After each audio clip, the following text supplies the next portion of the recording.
तो अगला टॉपिक जो हम लोग देखेंगे वो है पीपीएम और पीपीबी। अब सवाल आता है ये है क्या? पार्ट्स पर मिलियन। अब यहाँ नाम से देख के लग रहा होगा पार्ट्स पर मिलियन, यानी 1 मिलियन में कितना पार्ट है। अब 1 मिलियन मतलब होता क्या, ये भी तो जानना चाहिए। मिलियन बिलियन सुने हो ना, मतलब अंग्रेजी वाली यूनिट हम लोग लाख करोड़ बोलते हैं, तो ये 1 मिलियन में होता है 10 की पावर 6। 10 की पावर 6 का मतलब होता है 1 मिलियन, और 1 बिलियन यानी 10 की पावर 9। तो 1 मिलियन का मतलब क्या होता है, पार्ट्स पर मिलियन। अगर इसकी बात करें तो 1 मिलियन किसी चीज़ में कितना पार्ट है उसका, उसी को कहते हैं हम लोग पीपीएम। जैसे अगर दिया हो 36 पीपीएम है इन ग्राम, 36 पीपीएम इन ग्राम, ऐसे कुछ दिया हो, तो इसका मतलब है कि अगर हम किसी चीज़ का 10 की घात 6 ग्राम लेके चलें, किसी चीज़ का 10 की घात 6 ग्राम है, तो उसमें हमारा 36 ग्राम क्या होगा, 10 की घात 6 ग्राम में 36 ग्राम क्या होगा, वो चीज़ होगी जिसका भी दिया रहेगा। यानी कि इसमें हम लोग कुल मिला क्या बताते हैं कि 1 मिलियन चीज़ में जो भी हम लोग यूनिट लेके चलेंगे उसके 1 मिलियन में कितना पार्ट बचा है, उसी को हम लोग कहते हैं पीपीएम। अब इसके फॉर्मूले की बात कर लें, इसको एग्जाम्पल स्वरूप लिख लेना इन। अगर पीपीएम के फॉर्मूले की बात करें, पीपीएम, अब दो ऊपर नीचे सेम यूनिट रहेगी। अगर ये ग्राम है तो ये भी ग्राम, क्योंकि हमें बताना है ना, मतलब 10 की घात 6 ग्राम में कितना ग्राम है, ऊपर नीचे सेम ग्राम रहेगा। अगर यहाँ लीटर है तो यहाँ भी लीटर, यहाँ किलोग्राम है तो यहाँ भी किलोग्राम, तो ऊपर नीचे हम लिख देते हैं सेम यूनिट, यानी ऊपर नीचे हमेशा सेम यूनिट रहेगी, सेम यूनिट, सेम यूनिट। और अभी हम लोग ये लिखें, और अभी तो ये मान लो हम लोग 100 ग्राम लेके चल रहे हो ये, तो किसी चीज़ का अगर 100 ग्राम है, यानी ये मतलब कुल मिलाकर तुम्हारे पास 1 मिलियन नहीं आ रहा, तो किसी चीज़ को मिलियन में बदलने के लिए क्या करेंगे, इसमें 10 की घात 6 से भाग दे देंगे 1 मिलियन बनाने के लिए इसको। तो अगर ये यहाँ बटे में आएगा तो इधर हो जाएगा तो गुणे में, तो यानी 10 की घात 6। इसको हम लोग किसी भी चीज़ में दिया था, मान लो ये मिलियन में बस नहीं दिया, तो इसको मिलियन बनाने के लिए हम लोग 10 की पावर 6 से कर दिए। अगर ये पहले ही से मिलियन में होगा तो 10 की घात 6 बटे 10 की घात 6 1 हो जाएगा, यानी 1 मिलियन है, तो कोई दिक्कत नहीं आएगी। तो हमारा पीपीएम का फॉर्मूला आ गया। पीपीएम में हम लोग क्या निकालते हैं, कोई हमारे पास टोटल चीज़ है वो मिलियन में दी है, 1 मिलियन कोई चीज़ दी है, उसमें हमारा सॉल्यूट कितना प्रेजेंट है, कितना हमारा सॉल्यूट प्रेजेंट है, उसी को कहते हैं हम लोग पीपीएम। अब कभी कभी ऐसे दिया रहता है, हम लोग पानी नहीं देखते हैं, ये तो हमारा फॉर्मूला, इसको पहले गोला कर दें या फिर कर लेंगे। हम लोग पानी नहीं आता है, पानी हम लोग घर में, उसमें लिखा रहता है कुछ 10 पीपीएम क्लोरीन। हम लोग क्लोरीन जो पानी में मिला रहता है बहुत कम मात्रा में मिला रहता है, 10 पीपीएम यानी कि अच्छा है। अगर 200 पीपीएम चला जाए, यानी अगर 10 की घात 6 लीटर हम लोग पानी लेके चले, लीटर ही लेके चलते हैं, अगर उसमें हमारे पास इसका 10 लीटर है तो मान लो 10 लीटर, 10 लीटर अगर हमारे पास क्लोरीन हो, 10 की घात 6 में 10 लीटर, इसका भी हम लोग डिवाइड करके देखेंगे तो 10 की घात 6 यानी 1 2 3 4 5 6, ऊपर 10, 1 0 से 1 0 गया। अगर इतने 1 लाख लीटर में कुल मिलाकर तुम्हारे पास अगर 1 लीटर भी हुआ, अब इसको और छोटा करेंगे तो 1 लीटर में अगर 1 ml हमारे पास क्लोरीन मिल रहा है, 1 लीटर बहुत ज़्यादा होता है 1 ml के कंपेरिजन में, 1 ml इन बहुत थोड़ा सा सा भी अगर क्लोरीन हो गया तो हमारे सेहत के लिए हानिकारक हो जाता है। सोचो मतलब कितना कम क्लोरीन रहना चाहिए। तो इस तरह हम लोग क्लोरीन या ये सब चीज़ की सांद्रता हम लोग पीपीएम या पीपीबी में बताते हैं, पानी में स्पेशली, कि क्या कितना मिला रहेगा। तो हमारी बात हो गई पीपीएम की। अब अगली बात कर लेते हैं पीपीबी की।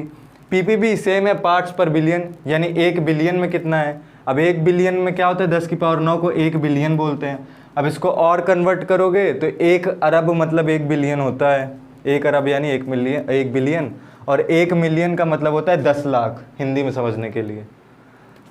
तो इसका अगर हम लोग फॉर्मूला बनाएंगे तो वही PPB, parts of solute divided bye solution, फिर ऊपर नीचे क्या रहेगा, सेम यूनिट।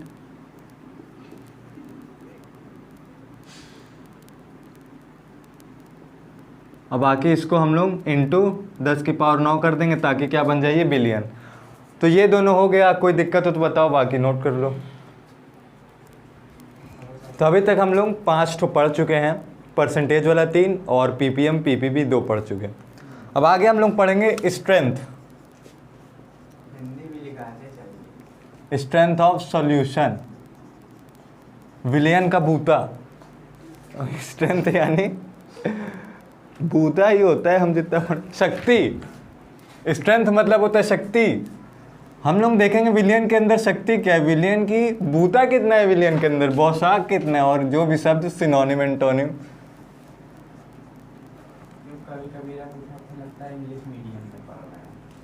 समझ में आना चाहिए, चाहे जिस मीडियम में पढ़ो। इंग्लिश में पढ़ोगे ज़्यादा फायदा होगा, तभी इंग्लिश में नंबर आएगा।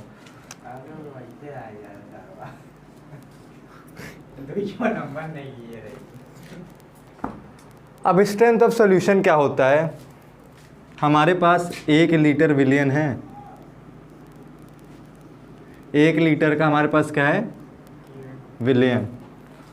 उस विलियन में हमारा कितना ग्राम सॉल्यूट यानी कि विलेय है, इसी को हम लोग कहते हैं स्ट्रेंथ ऑफ सॉल्यूशन। इसको हम लोग एस से अगर डिनोट कर दें तो 8 बन गया। एस से अगर इसको प्रदर्शित करें स्ट्रेंथ ऑफ सॉल्यूशन को, तो एस बराबर क्या होगा, मास ऑफ सॉल्यूट, यानी कितना ग्राम हमारे पास सॉल्यूट है, कितना ग्राम हमारे पास विलेय है, कितने में, 1 लीटर सॉल्यूशन में। यानी यहाँ पे रहेगा सॉल्यूशन इन लीटर और यहाँ पे मास ऑफ सॉल्यूट इन ग्राम। यानी 1 लीटर विलियन में हमारे पास कितना ग्राम विलेय है, उसी को हम लोग क्या कहते हैं, विलियन की शक्ति। तो ये है विलियन की शक्ति, इसको भी कर लो नोट, फॉर्मूला ये सब में यही आता है। तभी हम लोग क्या थे कि स्ट्रेंथ ऑफ सॉल्यूशन क्या था, मास ऑफ सॉल्यूट, विलेय का भार, मास ऑफ मतलब द्रव्यमान सॉल्यूट। हम इसको इसलिए डिनोट करें क्योंकि अब इसका यूज होगा, अपॉन वॉल्यूम ऑफ सॉल्यूशन, विलयन का आयतन और विलेय का द्रव्यमान। ये था हमारा स्ट्रेंथ ऑफ जो भी निकालें। अब हम अगला पढ़ते हैं कंसंट्रेशन टर्म में नॉर्मेलिटी। नॉर्मेलिटी, अब नॉर्मेलिटी की हिंदी क्या होती है, नॉर्मलता।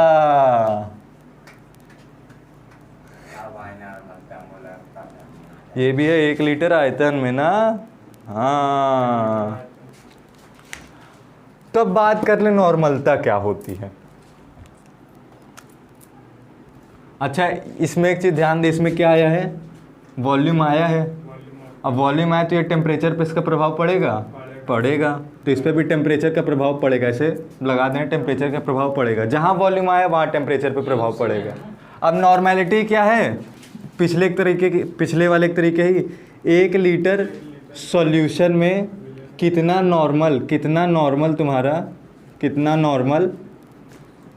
सॉल्यूट है। अब पूछोगे नॉर्मल क्या है, यहाँ पे नॉर्मल वाला नॉर्मल तो है ना, ये नॉर्मल अलग है, ये नॉर्मल ही नहीं है। ये नॉर्मल का मतलब है ग्राम तुल्यांक, इंग्लिश में ग्राम इक्विवेलेंट। यानी कि 1 लीटर विलियन में उपस्थित ग्राम तुल्यांकों की संख्या को क्या कहते हैं, नॉर्मलता कहते हैं। क्या, लेकिन नॉर्मेलिटी को अगर हम लोग एन से दिखाएं तो 1 लीटर विलियन में उपस्थित, यानी हम लोग विलियन का आयतन ले रहे हैं, वॉल्यूम ऑफ सॉल्यूशन, विलियन का आयतन किसमें, लीटर में उपस्थित ग्राम तुल्यांकों की संख्या, ग्राम इक्विवेलेंट की संख्या को ही हम लोग क्या कहते हैं, नॉर्मलता कहते हैं। विलेय ग्राम इक्विवेलेंट ऑफ सॉल्यूट, विलेय की ग्राम तुल्यांकों की संख्या को ही हम लोग क्या कहते हैं, नॉर्मलता। अब हम लोग वॉल्यूम जानते हैं, वॉल्यूम क्या होता है, तो वॉल्यूम समझने में कोई दिक्कत। अब सवाल उठता है कि ये ग्राम तुल्यांक क्या है, इसको हम मिटाते हैं और बताते हैं। अब हम लोग देखते हैं, हमें ग्राम इक्विवेलेंट तो पता है नहीं, नॉर्मली हमें या तो क्वेश्चन में दिया रहेगा या तो हमें निकालना रहेगा। तो हम लोग देखते हैं ग्राम इक्विवेलेंट यानी ग्राम तुल्यांक है क्या, ग्राम तुल्यांक होता क्या है आखिर। तो ग्राम तुल्यांक किसी चीज़ का क्या होता है, उसके द्रव्यमान में अगर उसके तुल्यांकी भार से हम लोग भाग दे दें, तुल्यांकी भार से अगर हम लोग भाग दे दें तो हमें क्या मिल जाएगा, ग्राम इक्विवेलेंट मिल जाएगा। ग्राम इक्विवेलेंट ग्राम तुल्यांक बराबर होता है गिवन मास, और दिए हुए मास को हम लोग किससे दिखाते हैं, W से। और ये हम लोग किसके लिए बात करें, सॉल्यूट के लिए, तो ये क्या होगा, W of solute divided by तुल्यांकी भार। तुल्यांकी भार इक्विवेलेंट वेट, जिसको हम लोग E से दिखाते हैं। अब अगला सवाल फिर आता है कि तुल्यांकी भार क्या होता है। द्रव्यमान तो हमें पता है, दिया रहेगा कितने द्रव्यमान लिया। अब मतलब अगला सवाल आता है तुल्यांकी भार क्या है। अब तुल्यांकी भार भी हम लोग देख लेते क्या है। अब तुल्यांकी भार होता है आणविक भार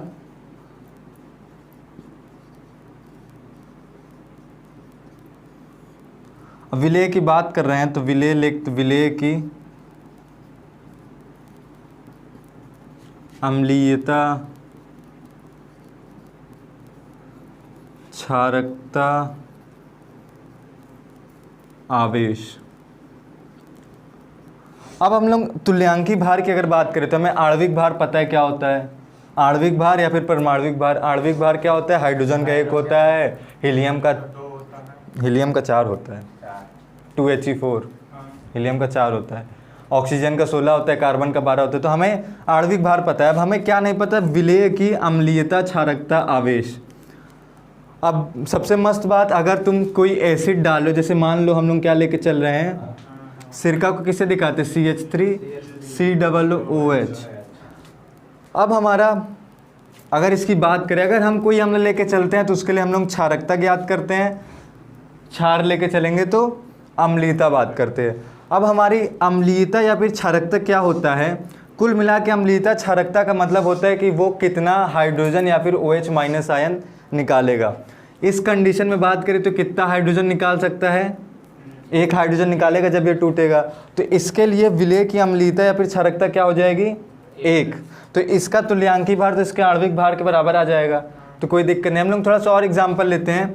H2SO4, H2SO4 का नाम सुना है। अगर ये कभी ज़िंदगी में टूटेगा तो कितना हाइड्रोजन छोड़ेगा, मान लो टूटा तो 2H+ + SO4 2-, ये 2 हाइड्रोजन में टूटते, 2 हाइड्रोजन है, 2 हाइड्रोजन टूट गया। तो इसके लिए विलेय की क्षारकता क्या हो जाएगी, 2। जितना हाइड्रोजन निकाला वही उसकी क्या हो जाएगी, क्षारकता। अम्ल है तो क्षारकता और क्षार है तो अम्लता। कुल मिला के बटे में नीचे क्या लिखेंगे तुल्यांकी भार के लिए कि कितना हाइड्रोजन या फिर OH- निकाल रहा है। तो ये 2 निकाला तो इसके लिए 2। तो अब इसका अगर हम लोग तुल्यांकी भार निकालेंगे तो आणविक भार बटे 2 कर देंगे, तो क्या हो जाएगा, नॉर्मली जितना रहेगा उसका आधा हो जाएगा। तो यहाँ से तुल्यांकी भार क्या होता है वो पता चल गया, कोई दिक्कत। अब कभी कभी आवेश की अगर बात कर ले, मान लो हमारे पास Ca2+ है, इसको हम लोग डाल रहे तो सिंपली जितना आवेश होगा उतना ही बटे में कर देंगे, तो बटे 2, कोई दिक्कत नहीं है। तो ये हमें मालूम चल गया क्या होता है ये सब। ये दोनों फॉर्मूला नोट कर लो और इसको विलेय की अम्लीयता क्षारकता लिख देना, H2SO4 लिखना, दिखाना कि क्योंकि इसको काट देना ऐसे, मतलब अलग कर देना, बता देना इसकी क्षारकता 2 होगी। और अगर हम लोग नॉर्मेलिटी और ये स्ट्रेंथ लेके चल रहे हैं, अगर इसके बीच में हम लोग एक रिलेशन निकालने की कोशिश करें तो क्या आएगा, यहाँ पे हम लोग ग्राम इक्विवेलेंट की जगह क्या लिख सकते हैं, W of solute upon E। और ये वॉल्यूम ऑफ सॉल्यूशन है, ये भी क्या है, वॉल्यूम ऑफ सॉल्यूशन, दोनों लीटर में था, तो इसको भी हम लोग क्या लिख सकते हैं, V ऑफ सॉल्यूशन। तो हम लोग नॉर्मेलिटी की जगह हम लोग क्या, नॉर्मेलिटी का फॉर्मूला क्या लिख सकते हैं, ग्राम इक्विवेलेंट की जगह हम लोग क्या लिख देंगे, ये बटे ये W of solute divided by E। और बटे में ये था तो इसके बटे में आएगा तो E के साथ गुणे में हो जाएगा। अब ये जो हमारा टर्म आया,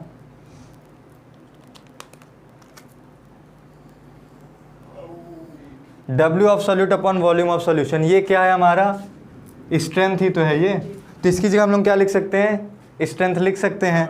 तो नॉर्मेलिटी इक्वल टू क्या हो, ये इसी को आगे बढ़ाएंगे तो W अपॉन V स्ट्रेंथ हो जाएगा, स्ट्रेंथ। तो बटे में ये E तो E बचा ही रह गया। तो यहाँ से अगर हम लोग स्ट्रेंथ ये बटे में इधर आएगा तो गुणे में हो जाएगा ना, तो स्ट्रेंथ इक्वल टू क्या आ जाएगा, नॉर्मेलिटी इंटू ई। ई क्या है हमारा, तुल्यांकी भार है, और एस क्या है, विलयन की शक्ति, एन क्या है, नॉर्मेलिटी। तो ये हमारा आ गया एक और रिलेशन, इसको भी नोट कर लो। ये सब की प्रैक्टिस करते रहो क्योंकि यही सबसे क्वेश्चन आता है डायरेक्ट।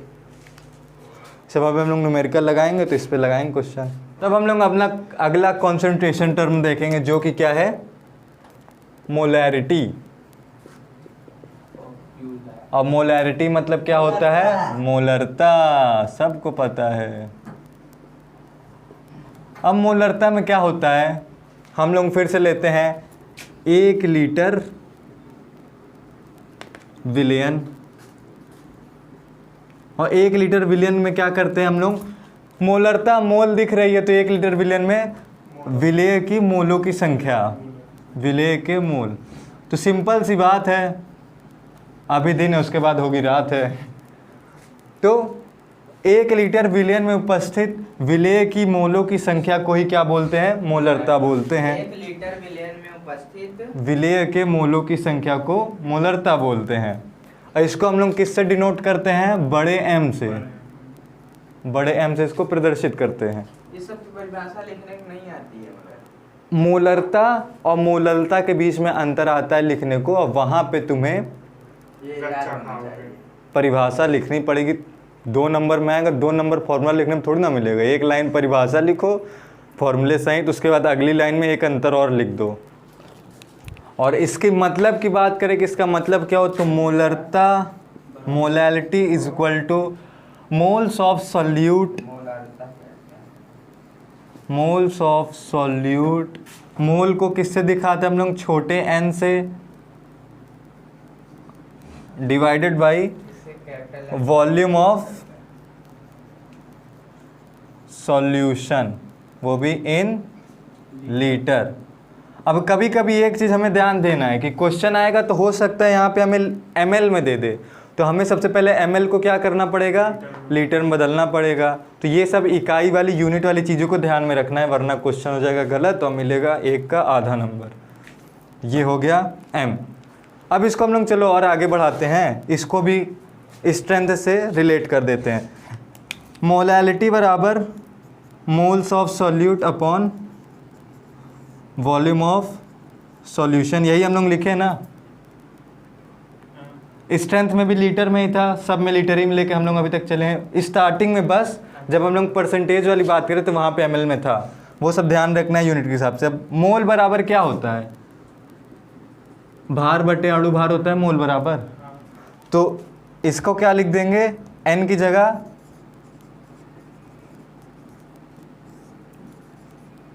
ये लिख सकते हैं ना, कोई दिक्कत। मोल बराबर भार बटे अणु भार। सॉल्यूट की बात करें तो सॉल्यूट का मोल बराबर सॉल्यूट का भार बटे सॉल्यूट का अणु भार। ये वाला m जो है कैपिटल, ये मोलैरिटी है, ये मोलैरिटी है, ये है तुम्हारी, अब ये तो एक ही तरह दिख रहा है। वही मैं कर रहा हूँ। तो हम लोग इसको थोड़ा सा अलग डिजाइन बना के चलेंगे, ये ध्यान रखना है। या फिर हम यहाँ m ऑफ सॉल्यूट लिख के चल रहे हैं ना, इसको थोड़ा सा तिरछा m बना देते हैं, छोटा वो हो जाता है ना। ये हम लोग इसको डिजाइन बना दिए, डिजाइन ऐसा m रहेगा तो हम लोग वो आणविक भार की बात कर रहे हैं, तो ये होता है n बराबर।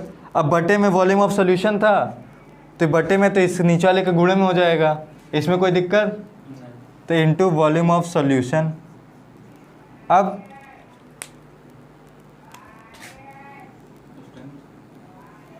ये क्या दिख रहा है हमें, W solute upon volume of solution, ये क्या है, स्ट्रेंथ है। तो यानी इसको हम लोग अगर आगे बढ़ाएं फॉर्मूले को तो क्या आ जाएगा, S upon m of solute, designer m solute. m क्या है, मॉलिक्यूलर वेट, आणविक भार। तो हमें मोलैरिटी बराबर क्या मिल गया, स्ट्रेंथ अपॉन ये, अब ये बटे में है, इधर आएगा तो गुणे में, तो स्ट्रेंथ बराबर हो जाएगा हमारा molarity into molecular weight of solute, molecular weight of solute. तो ये आ गया हमारे पास स्ट्रेंथ और मोलैरिटी में रिलेशन। तो ये पूरा नोट कर ले फॉर्मूले सहित, तो उसके बाद हम लोग पढ़ते हैं आगे। अब हम लोग पढ़ेंगे मोलैलिटी, यानी कि मोललता, यानी कि छोटा m। और छोटा हो गया तो निराश क्यों हम, है ना, इसको समझाने के लिए। तो मोललता क्या होता है, अब हम लोग 1 लीटर नहीं लेंगे, अब किलो में लेंगे, वो भी सॉल्यूशन नहीं लेंगे इस बार हम लोग सॉल्वेंट लेके चलेंगे, यानी विलायक। अब विलायक और विलयन में क्या अंतर होता है, भूल मत जाना। विलयन बराबर होता है विलेय प्लस विलायक। विलेय और विलायक मिलके तो विलयन बनाते हैं बाइनरी सॉल्यूशन में, हम लोग बाइनरी ही पढ़ रहे हैं। तो अब हम लोग विलायक की बात करेंगे। मोलैलिटी में क्या होता है, हम लोग 1 किलोग्राम क्या लेके चलते हैं, विलायक। इसमें विलायक हो जाता है, बाकी सब में विलयन रहेगा, इसमें हो जाएगा विलायक। और बाकी मोल तो लिखा है तो हमें मोल लेके चलना ही है। तो 1 किलोग्राम विलायक में उपस्थित विलेय के मोलों की संख्या को क्या बोलते हैं, मोललता। फॉर्मूला लिखेंगे तो छोटा m बराबर moles of solute upon mass of solvent, यानी कि विलायक का भार, वो भी किसमें, इन किलोग्राम। ये हो गया हमारा मोललता का फॉर्मूला। अब इसमें कहीं ऐसे वॉल्यूम दिख रहा है, नहीं दिख रहा है। n बराबर भी क्या होता है, W अपॉन m। ये दोनों भी मास है एक तरीके का, तो ये भी टेम्परेचर पे है नहीं, ये भी टेम्परेचर पे है नहीं। तो ये मोललता क्या होता है, टेम्परेचर पे डिपेंड नहीं करता। ये भी टेम्परेचर पे डिपेंड नहीं करता। इसको काटे हैं, ऐसे काट दें, लो काट दें, ये भी टेम्परेचर पे डिपेंड नहीं करता। तो ये इसका फॉर्मूला, परिभाषा सही नोट कर लो, बाकी कोई दिक्कत तो बताओ। अब हम लोग अगला कॉन्सेंट्रेशन टर्म देखेंगे, which is what, mole fraction. Hindi में बोले तो मोल प्रभाज। इसको प्रदर्शित किससे करते हैं, इसको हम लोग सामान्य हिंदी में तो x बोल के प्रदर्शित करते हैं, लेकिन वास्तविकता में ये क्या होता है, काई बोलते हैं इसको। ऐसा कुछ होता है, ये ऐसे डिस्को दीवाने करते हुए ऐसे रहता है, होता तो ये काई है, लेकिन हम लोग दिखा x भी लग रहा है तो x भी बोल देते हैं। अगर प्रोफेशनल बनना है तो काई बोलो, और बाकी नॉर्मल है तो x बोल के काम चला लो, कोई दिक्कत वैसे भी नहीं है, ऐसे भी नहीं है। बस काई बोलोगे तो लगेगा कि अच्छा इसको पता है, इसके पास डिजिटेरियन से पढ़ के आया है, ये लगेगा। और नहीं बोलो तो लगेगा कि अच्छा अपने स्कूल से पढ़ के आया है। तो बात कर लेते हैं मोल फ्रैक्शन क्या है। मोल फ्रैक्शन, फ्रैक्शन मतलब क्या होता है, भिन्न होता है, हर अंश बटे हर। मोल यानी मोल, तो देख के लग रहा है कुछ मोल मोल मोल मोल मोल मोल मोल मोल मोल मोल मोल होगा। तो इसमें क्या होता है, मोल प्रभाज क्या होता है, विलयन के कुल मोलों में उपस्थित किसी एक घटक की संख्या, किसी एक घटक की मोलों की संख्या। अगर हम लोग सॉल्यूट की बात करें,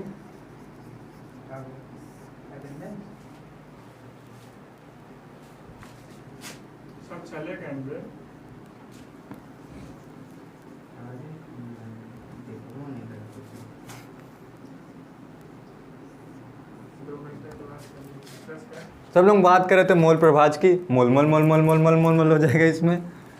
अब इसमें हम लोग इसकी परिभाषा यानी होता क्या है, विलयन के कुल मोलों में उपस्थित किसी एक घटक के मोलों की संख्या को हम लोग क्या बोलते हैं, मोल प्रभाज।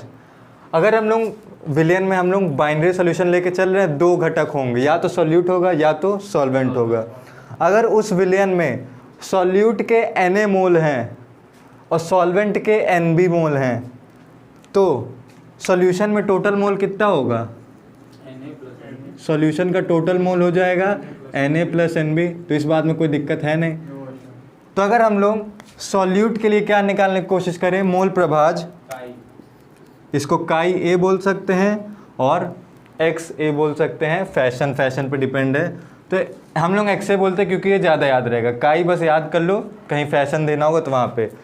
तो क्या थी परिभाषा में कि विलयन के कुल मोलों में उपस्थित कुल मोल कितना है, Na + Nb, उस घटक के मोलों की संख्या को ही क्या बोलते हैं, मोल प्रभाज। तो मोल प्रभाज बराबर सॉलिड के लिए Na / total mole Na + Nb। इस तरह अगर सॉल्वेंट के लिए बात करें तो क्या हो जाएगा, सिंपल Nb / Na + Nb। तो इसमें कोई दिक्कत नहीं है। और अगर बात करें, हमें एक बात यहाँ समझ में आ रही होगी कि काई A + काई B XA + XB = 1 होता है। किसी भी विलयन के सभी घटकों के अगर मोल प्रभाज को जोड़ दिया जाए तो वो 1 आएगा। क्या सच में ऐसा होता है? हम लोग करके देखते हैं। काई A की वैल्यू ये है, काई B की ये है, रख के देखें तो Na / Na + Nb + Nb / Na + Nb same है। नीचे एलसीएम लेने पे वही हो जाएगा, तो Na + Nb और ऊपर क्या है, Na + Nb हो जाएगा। ऊपर नीचे क्या है, सेम, कट गया, क्या आ गया, 1। यानी किसी विलयन में हर घटक के अगर मोल प्रभाज को जोड़ दिया जाए तो क्या आ जाएगा, 1। और ये कभी कभी हमारे क्वेश्चन में कहीं कहीं यूज़ होता है। हमें x से दिया रहता है, हमें XB निकालना रहता है, तो XB कैसे निकलेगा, 1 - XA हो जाएगा। देखो यहाँ से XB निकालना हो तो ये इधर आएगा 1 - XA, ऐसे निकल जाएगा XB। तो ये सब चीज़ हमारी क्वेश्चन में यूज़ होती रहती है समय समय पर, और आगे राउल्ट्स लॉ में भी ये सब यूज़ होगा। तो ये था हमारा मोल फ्रैक्शन। पता है क्या करना है अब? तो हम अब अपनी आखिरी कंसंट्रेशन टर्म देखने वाले, जो कि क्या है, फॉर्मेलिटी। और ये एक तरीके की फॉर्मेलिटी ही है, आता वाता कुछ नहीं इससे, बस ये फॉर्मेलिटी है। अब ये जो है इसको F से दिखाते हैं, और ये होता है हमारा जुड़वा भाई, किसका, मोलैरिटी का दोस्त होता है। मोलैरिटी का जुड़वा भाई कुछ नहीं हो। पहले हम लोग मोलैरिटी का फॉर्मूला देखते हैं। मोलैरिटी का फॉर्मूला क्या था हमारे पास, moles of solute upon volume of solution in litre. इसको हम लोग आगे बढ़ाए तो क्या आया था, weight of solute upon molecular weight of solute into volume of solution, ये हमें मिला था। अब कभी कभी होता है कि हमारे पास जो भी सॉल्यूट दिया है कंपाउंड, उसका हमें मास नहीं पता, मॉलिक्यूलर वेट नहीं पता रहता है। जैसे कि अगर मान लो हम लोग एम्पेरिकल फार्मूला सब चीज़ें पढ़ के रखे हैं, नहीं पढ़े कोई बात नहीं, भी आगे देख लेंगे। उसमें हमें क्या रहता है, कुछ कंपाउंड दिए तो ऐसे कुछ भी रहते, CH2O दिया है, लेकिन ये उस कंपाउंड का एक्चुअल फार्मूला नहीं होता है। एक्चुअल में कुछ और होता है, उसका मॉलिक्यूलर वेट कुछ और आता है। तो इस कंडीशन में अगर हम लोग इसको देख के अगर हम लोग m रख दें तो गलत हो जाएगा। तो जब हमें ये कंफर्म पता ही नहीं है तो हम कैसे m रखें? तो हम अपने मन से m को रखने के लिए हम लोग क्या चीज़, नई चीज़ बना दी, फॉर्मेलिटी। यहाँ पे F = वेट हमें दिया रहेगा हमेशा, और यहाँ पे नीचे हम लोग मॉलिक्यूलर सॉल्यूट के मॉलिक्यूलर वेट की जगह हम लोग क्या यूज़ करते हैं, ये फॉर्मूले से जो भी हमारा मास निकल के आ जाता है, इसको हम लोग फार्मूला मास अगर नाम दे दे, तो इस फॉर्मूले से हमारा जो भी मास निकल के चलाता है उसी को हम लोग यहाँ पे लिख देते हैं मॉलिक्यूलर मास की जगह, और बाकी इनटू वॉल्यूम ऑफ सॉल्यूशन तो रहेगा ही। तो यही फॉर्मेलिटी में हम लोग क्या करते हैं, मोलैरिटी का पहली बात दोस्त होता है। जब हमें किसी कंपाउंड का मॉलिक्यूलर वेट ना पता चल रहा उसके इससे, तो हम लोग मॉलिक्यूलर वेट की जगह उस फॉर्मूले से ही हम लोग मास निकाल के रख देते हैं, और फिर ये हमारी एक फॉर्मेलिटी हो जाती है, और ये फॉर्मेलिटी होती है, बस इसको नोट कर लो। परिभाषा में क्या रहेगी, जब हमें किसी विलेय का आणविक भार ना पता हो तो उसके स्थान पे हम उसके सूत्र, जो भी सूत्र दिया है उससे हम उस सूत्र का भार निकाल के इसकी जगह रख देते हैं, और फिर हमारा फॉर्मेलिटी आ जाता है, और ये हमारे मोलैरिटी का दोस्त होता है। बस अगला टॉपिक है हमारा temperature dependence of concentration term, जो कि हम लोग पढ़ चुके, बस एक बार रिमाइंडर दिलाने के लिए। इसका मतलब क्या है कि हमारे कौन कौन से कंसंट्रेशन टर्म पे टेम्परेचर का प्रभाव पड़ता है, किस किस पे पड़ेगा, जिसमें क्या आएगा, वॉल्यूम। जहाँ वॉल्यूम आएगा वहाँ पे टेम्परेचर का प्रभाव पड़ेगा। तो हम लोग वही देखते हैं किस किस पे पड़ता है, किस किस पे नहीं पड़ता है। तो हम लोग सब लेके चलते, पहले एक बार सब लिख देते हैं। इसमें वॉल्यूम है, नहीं, पड़ेगा, नहीं, इसमें वॉल्यूम है, पड़ेगा, हाँ, इसमें पड़ेगा, हाँ, इसमें देखो यहाँ पे हो गई गड़बड़, पड़ेगा कि नहीं पड़ेगा, अब हो गया अच्छा सवाल। अब पीपीएम में ऊपर नीचे हम लोग सेम चीज़ लेके चलते हैं। कभी हो सकता है कि ऊपर नीचे ग्राम ग्राम लेके चले, कभी हो सकता है ऊपर नीचे वॉल्यूम वॉल्यूम लेके चले। हो भी सकता है। तो यहाँ पे हो भी सकता है और नहीं भी हो सकता है, हो भी सकता है नहीं भी हो सकता है। जैसा क्वेश्चन रहेगा उसमें देखेंगे, ऊपर नीचे वॉल्यूम दिया है तो होगा, नहीं दिया है तो डिपेंड ऑन नहीं होगा। यह है मोलैरिटी। मोलैरिटी में होता है नहीं होता। बटे में क्या लिखा था? वॉल्यूम और वॉल्यूम ऑफ सोल्यूशन होता है। नॉर्मेलिटी में होता है होता है। मोलैरिटी में होता है नहीं क्यों नहीं होता है? केजी में नीचे किलोग्राम रहता है, ऊपर मोल रहता है, तो इसमें नहीं होता है। इसमें होता है नहीं क्यों नहीं होता है? मोल प्रभाज में, क्योंकि ऊपर नीचे मोल मोल रहता है, मोल में टेम्परेचर कोई वो पड़ता है नहीं, वो तो नंबर है, तो इसमें भी नहीं होता है। टेम्परेचर फॉर्मेलिटी में होता है? कैसे नहीं होता है? फॉर्मेलिटी तो ये मोलैरिटी का भाई है ना, दोस्त है, तो इसको हो रहा है तो ये भी होगा। अभी स्ट्रेंथ में होता है, स्ट्रेंथ में भी होता है ग्राम प्रति लीटर। तो इतनी चीज़ में कुछ कुछ में होता है, कुछ कुछ में नहीं होता है। अब इसका यूज़ कब होता है? जब भी हम कुछ ऐसी क्वांटिटी निकालनी हो जहाँ पे टेम्परेचर का प्रभाव ना देखना हो, टेम्परेचर देख रहे हो कि टेम्परेचर का कोई प्रभाव ना पड़े, तब हम लोग ये सब लेके चलते हैं।